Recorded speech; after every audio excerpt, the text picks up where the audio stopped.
watching SportsBeat.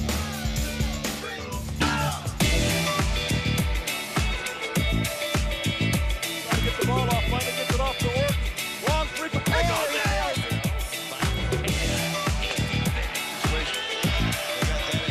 Jones to Gotch, put it up. He'll step back for three.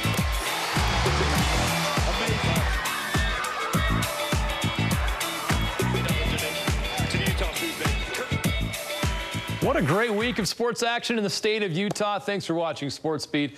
Let's begin with Utah Jazz, who got rested up during the All-Star break just to face a grueling back-to-back that featured Friday's double overtime epic in Oklahoma City. They came up short against the Thunder, but found enough energy in the tank to hold off the Dallas Mavericks last night. The Jazz offense rolling right now. They've scored 125 or more points in 6 of their last 8 games. Joe Ingles had 13. That was 18 points in a 39-point fourth quarter. The Jazz also took better care of the basketball. Just 7 turnovers after 24 against the Thunder.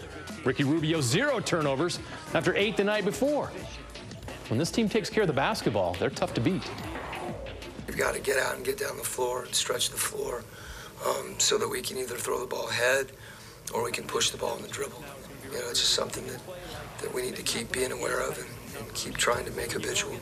Just get out and go, you know, and not really just waiting to run something. Just go ahead and push it, you know, and make them feel our presence. The mentality that we have to have has to be one of precision, and it has to be an appreciation where we cherish a possession.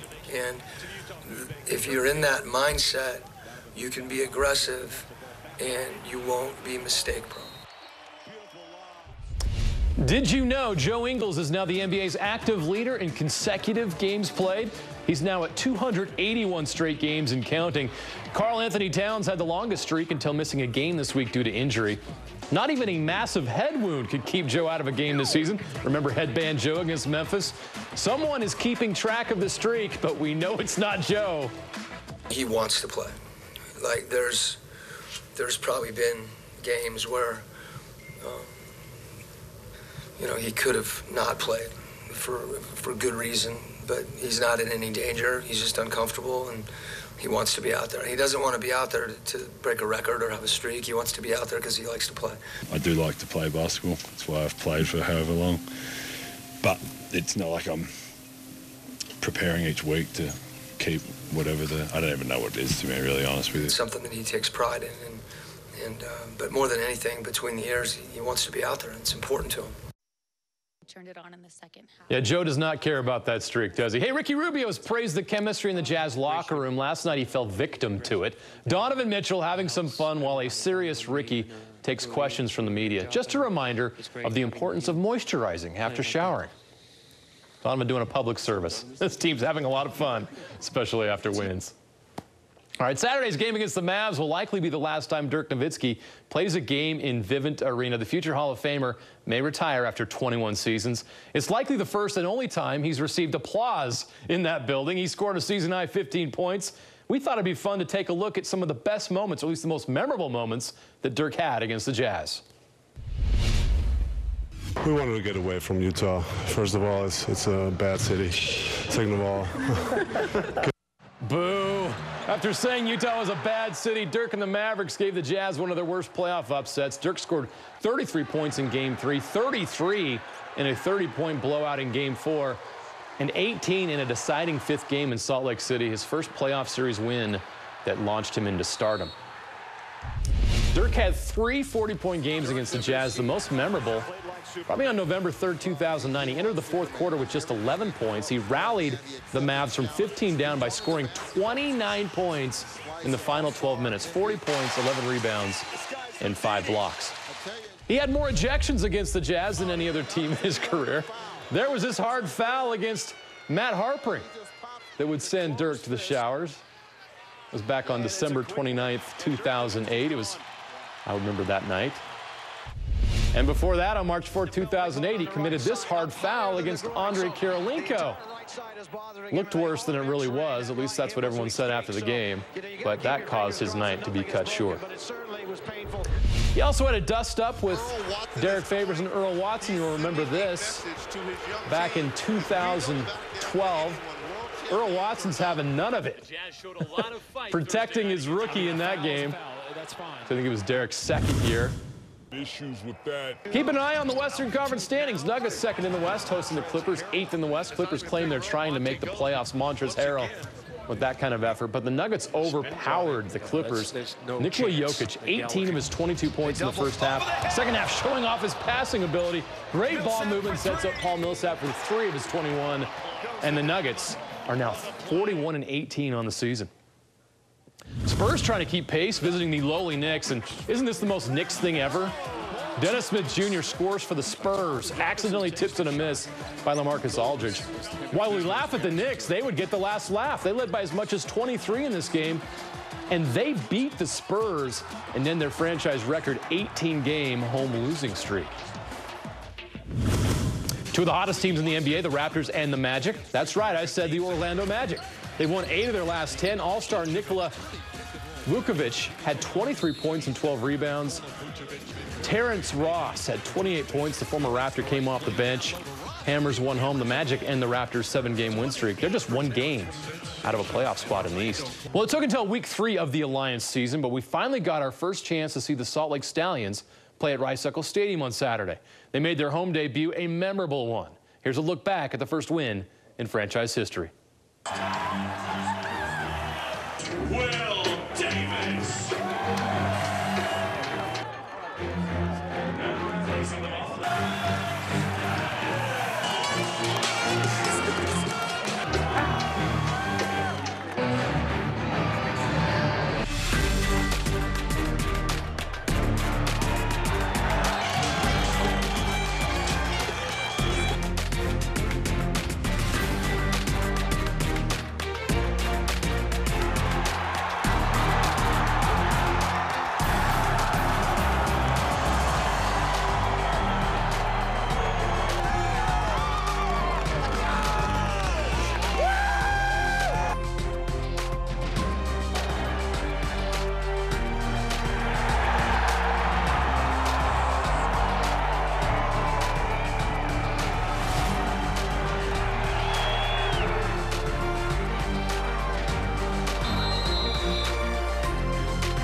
He gets a free hit on the quarterback. And what a great play of Greer Martini. It's a great line.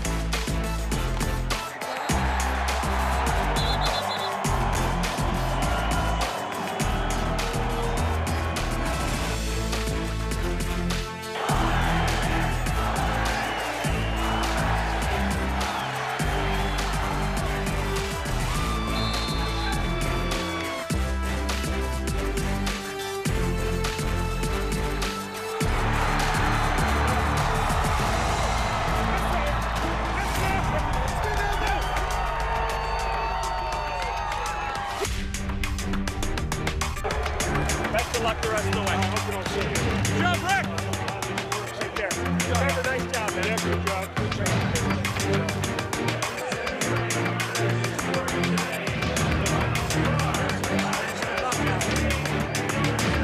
Everyone said Salt Lake is going to be excited to have a team, so it was great to have a big fan base out there. They were loud on third down. I think it gave them some problems.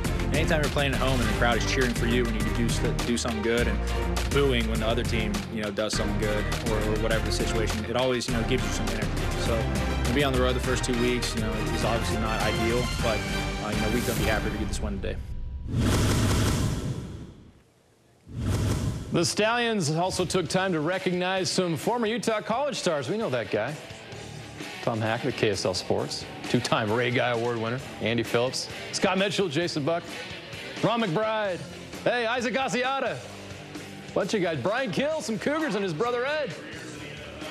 Pretty cool. Farmington head coach Daniel Coates also in attendance.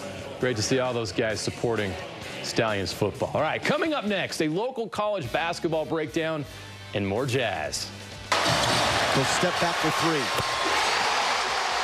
Amazing. We look back at an epic double overtime battle with the Thunder. The rookies, if I'm here the next few years, I'm going to get something too. A young-looking Rudy. We turned the clock on this day 5 years ago. Do you remember what happened to a rookie Rudy Gobert? It's our latest deep dive into the archive, and it's next. See this coming.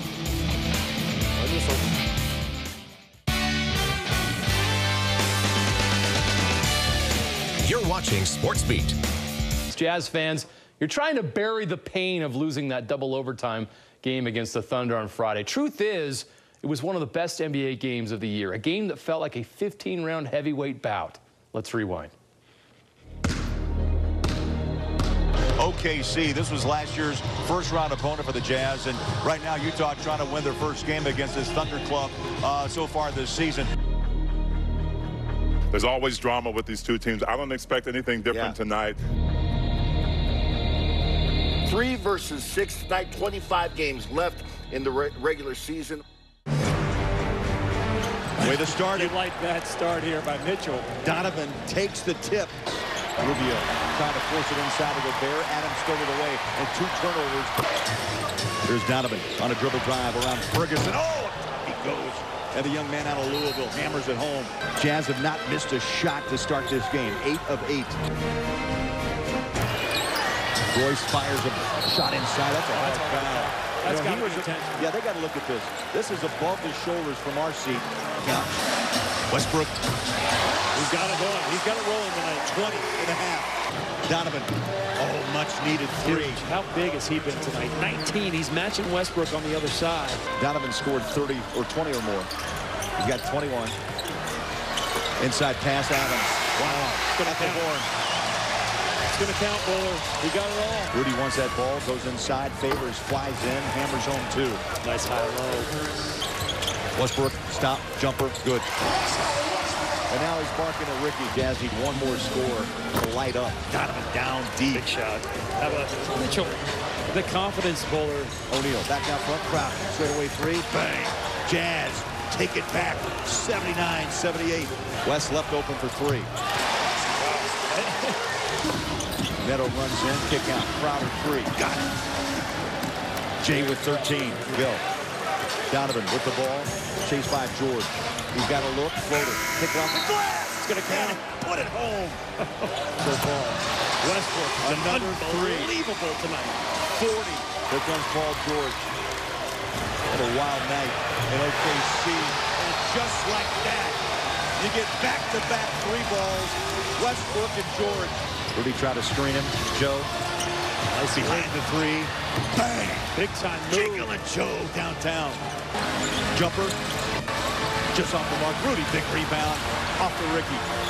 Joe, 3. Bang. 34 for George. Ricky.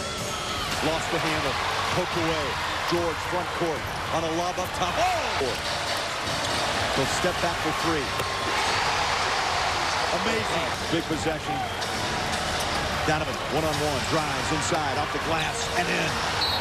Donovan coming up big with 32 on a drive inside. Line. 15 to shoot. Donovan slides inside. Gives it away. Touch pass. Ricky. 3 ball up. Got it! Night of struggle. And Rubio throws down to 3. Westbrook the other way. The dish inside. And count it and 1. That quickly won. Donovan drives. 9 to shoot. In the paint. Puts it up. No. Now the Thunder can play for the win.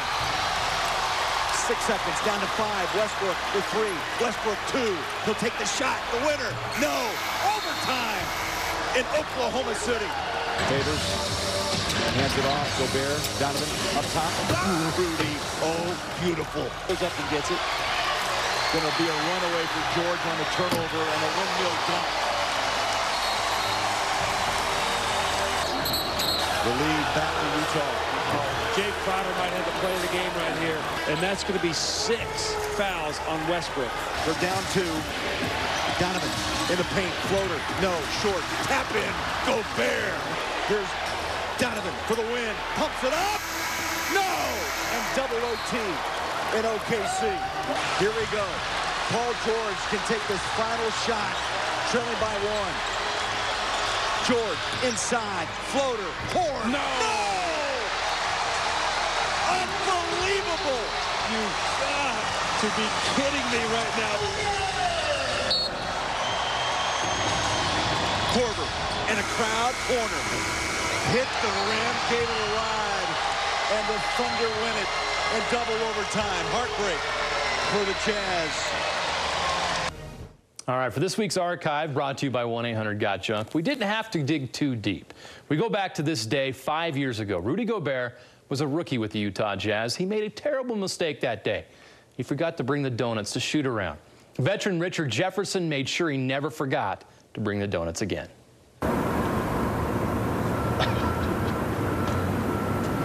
That's not even that bad, to be real. Usually it's like to the top. That ever happened to you? Nah, I do right. You never forgot the donuts? Not at all. We heard he forgot to bring the donuts. Can you confirm that? Yeah.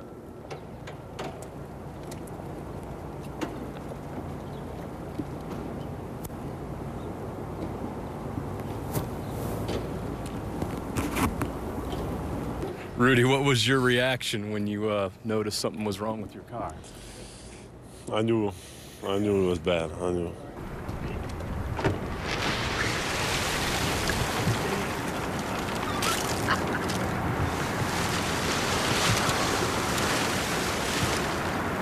Did you see this coming? I knew something was coming. I could feel it. I could feel it, but I didn't know what. I didn't know that. I was surprised. I was told you forgot to bring the donuts. Was that your mistake? Yeah, that was a mistake. You're not going to make that mistake again, are you? No. But I guarantee you that the rookies, if I'm here the next few years, I'm going to get some too. Did you guys see who did it? No.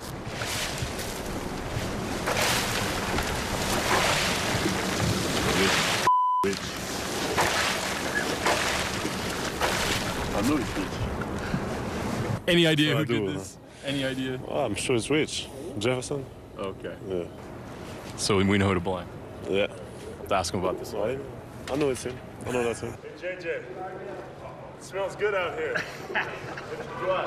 What happened? Can you send someone over to get us one? Ma'am?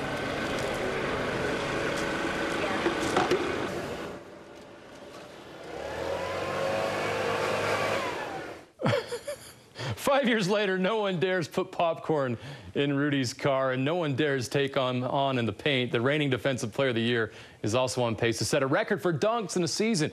MVP candidate Giannis Antetokounmpo is right there with him. This was Rudy's dunk of the week. Rebounds the miss by Royce O'Neal and takes his frustration out on the rim.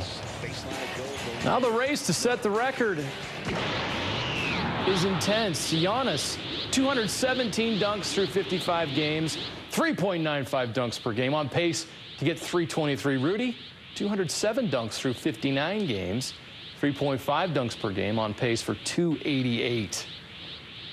All right, March is fast approaching. College basketball teams enter the final stretch, digging deep to find that sense of urgency needed to play their best basketball of the season. Utah State had to dig deep Saturday on the road, up 9 with 5 minutes left. They found themselves down 6 with 40 seconds left. But when you have Sam Merrill on your team, you have a chance. He scores 7 points in the final minute, including this and one that tied the game. Boise State had a shot for the win at the buzzer, but it's off the mark, so the game goes to overtime. That is where the Aggies take control, outscoring the Broncos 10-3. Sam Merrill finished with 32 points in the win. Hey, we just found a way to win on the road, and it's been a common theme here all season, and I can't just say enough great things about this kid.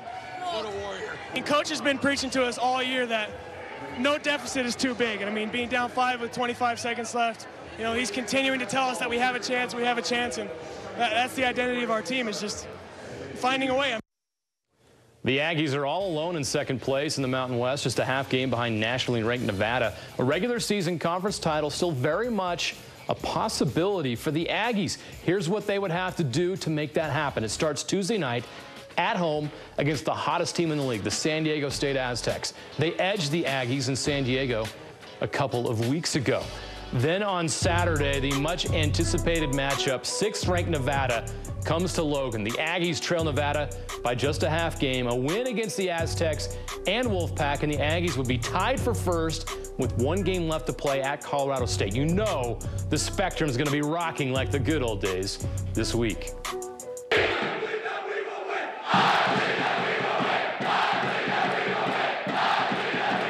Our guys have talked a lot about bringing the magic back. And you have some of our guys, you know, some of our Utah kids, our local guys that growing up, they came to games here religiously. They were that little, you know, 5-year-old boy or 8-year-old boy that was out in the driveway shooting and imagining, you know, to be the next, you know, great Utah State legend and be that team that cuts down the nets in the Spectrum. And that hits home and that resonates. You can feel the energy in the fan base growing again. Finally starting to get back to where Utah State basketball belongs. We're not there yet, but I think we're on the right track, and I think all our players understand what it means to play at Utah State and what it means to have this arena filled and what it means for this entire fan base. A week Aggie fans don't want to miss. All right, the Runnin' Utes split their Northwest trip, losing in Seattle to Washington and winning in Pullman against Washington State. Cedric Bearfield led the Utes with 33 points. Parker Van Dyke was 5 of 9 from 3. He continues his hot shooting. 17 off the bench, Donnie Tillman, 16 and 11. He was 4 of 7 from 3. As a team, the Utes made 16 of 35 threes, 46% behind the arc. And Booth Gotch can dunk pretty good, too. The win has the Utes all alone in 4th place in the Pac-12, 1 game ahead of the Trojans and Bruins. The top 4 teams in the Pac-12 regular season get a bye in the first round of the Pac-12 tournament in Vegas. The Utes travel to Colorado on Saturday. BYU had 2 big games this week and dropped both. Thursday's game at home against San Francisco was especially painful. The Cougars led by 14 with 8 minutes left. The Dons would then go on a 28-8 run to close and sweep the season series. Then Saturday, a showdown against 2nd-ranked Gonzaga. The Cougars were within 10 early in the second half, but after that, the Zags had Nick Emery and BYU on skates. The Cougars dropped the game 102-68. The Cougars no longer control their own destiny when it comes to the 2nd seed and bye in the West Coast Conference Tournament. They will need a combination of St. Mary's and San Francisco losses to get that 2 seed. The 4th seed looks the most likely based on the numbers. The Cougars wrap up the regular season at home Saturday against San Diego. Weber State dropped a close game at Sac State Thursday, 78-76. The shorthanded Wildcats, playing without Jarek Harding, led most of the game. Caleb Nero led the team with 18 points, but the Hornets made 2 free throws with 1 second left for the win. Next up, a game Thursday at Northern Colorado. Big Thunder's favorite team, the Southern Utah Thunderbirds, picked up 2 wins this week. It started Thursday with a big win against Eastern Washington. Dre Marine led the team with 20. Then Saturday, the Thunderbirds took care of business against Idaho. They visit the Montana schools this week. A look at the Big Sky standing shows Montana 10 straight wins, starting to run away with the title. Weber State in 3rd at 10-6. The Thunderbirds in 6th place at 9-8, but still plenty of time for things to get shaken up. Utah Valley stays hot. The Wolverines beat the UMKC Kangaroos Saturday. They get a double-double from Bailey Steele, 15 points, 12 rebounds in the 79-67 win. The Wolverines now 19-8 overall, 8-4 in WAC play, all alone in 3rd place behind New Mexico State and Grand Canyon. They visit Seattle on Tuesday, Cal Baptist on Saturday, and a good chance to catch Grand Canyon if they can beat Grand Canyon in a couple weeks. Senior day for Utah women's basketball. But it was a junior that led them in scoring against Washington State. Kiana Moore with 3 of her career-high 26 points. The seniors came up big, too. Erica Bean feeds Megan Huff for the layup in transition. Huff with 25 points and 12 rebounds. Bean had 8 rebounds and 8 assists. The Utes, 20th win of the season, 9th conference win most since joining the Pac-12. Some teams looking to repeat as champs in high school basketball, while others go on a surprising run to a title. See who was crowned champions after this. It's championship season for Utah high school basketball. 6 state titles up for grabs this week, boys and girls. Let's start with the 6A girls championship. Copper Hills lost to Bingham in last year's semifinals. They beat them earlier this season, looking for revenge and a title. But Bingham knocked off #1 Fremont in the semifinals. That momentum carried into the championship. Bingham's Maggie McCord on fire. Bingham jumped out to an 11-3 lead. Copper Hills rallied to cut the lead to 2 by halftime. Brianna Gillen had 12 points, 13 rebounds. Bingham scored 9 straight to open the second half. Madison Jones hit a couple of threes. And McCord was clutch. She had 25 points in the game. She made free throws down the stretch to clinch the win. And Bingham with their first state championship since 2007. We worked so freaking hard for this, and it's great to see it pay off. So much work put in. We deserve it. We worked so hard this season, and I'm so glad that I was able to experience my last year with my great teammates because I love them so much. East has been a juggernaut in 5A, seeking to repeat, taking on Kemry Martin in Corner Canyon. Martin sparking the Chargers early. She's a future Ute, but the Leopards were hitting early. Margarita Satini, the 3. And Satini again on the fast break. Let's go to the second half. East would keep it going. Leilani Falatea, she hits the 3, and East repeats as champs. They win 72-65. I can't even wrap my head around it. It's crazy. Like, we're just like, there's an unbreakable bond on and off the court, and it's just such an amazing feeling to like be able to win with people that I call my family, like my sisters, and I don't know. 3A boys, Richfield and Morgan in Richfield. Richfield's Hunter Peterson with the right amount of English. The layup would fall. The Wildcats had a hard time containing Morgan's Trey Miles, though. Off the glass for 2. And then one of his 8 steals. Miles is going to go the distance. He had 24 points, and Morgan takes the 3A state title 63-54. These are a great group of kids. I can't express how amazing they are. I've been wanting this game since 7th grade when my brother took this. This is such a dream come true, oh my gosh. 3A girls, Emory seeking back-to-back titles against Grantsville. This game was dominated by Emory's Megan Jensen, working in the paint for the and one. The Spartans led by 12 at the half. Jensen showing her post moves, 26 points, 8 rebounds. She's also a terrific passer. Look at this, no look. Wow, to Bailey Huggard. Kinley Toomer added 14 points, 10 rebounds, 5 steals, and 4 assists as Emory repeats as 3A champs. The ultimate goal was to be a state champion. And the girls worked hard day in and day out. They showed up to practice, executed, and worked their tails off. Tons of leadership. I have 6 seniors. Won't graduate them all, but they are back-to-back state champs, and we're proud of them. We're going to enjoy this night and this championship for quite a while. 2A boys, Layton Christian and Parowan. The Eagles, Patrick Penizola. And one to give Layton Christian the lead. And Devion Palacios doing work on the other end. The steal and the layup. And that would seal the deal. Layton Christian wins the 2A state title, beating Parowan 42-36. Sam is a maverick. Yeah. You know, that's why we call him Samuel Jackson. Now, I don't know if y'all watch movies that Samuel Jackson's in, but when Samuel Jackson comes in the movie, something's going to happen, either good or bad, okay? My thing is, he's a maverick. I let him play that way because the boy is an incredible talent, and I look for some great things from him. Bobby Porter is a state treasure, one of the all-time greats. 2A Girls Championship, Beaver and Kanab, 7 minutes left. Jesse Anderson gives the Cowgirls the lead. 3 minutes left.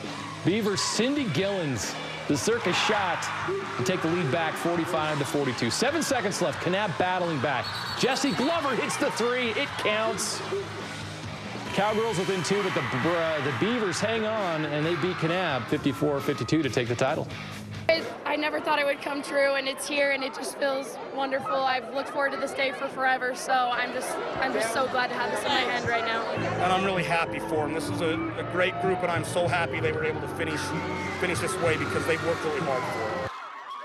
Congratulations to all the winners. The 6A, 5A, 4A, and 1A boys and 4A and 1A girls titles will be decided this weekend. The 6A state basketball tournament begins Monday at the D Event Center in Ogden. We'll have complete coverage. When we come back, the video of the week, some close calls and some buzzer beaters.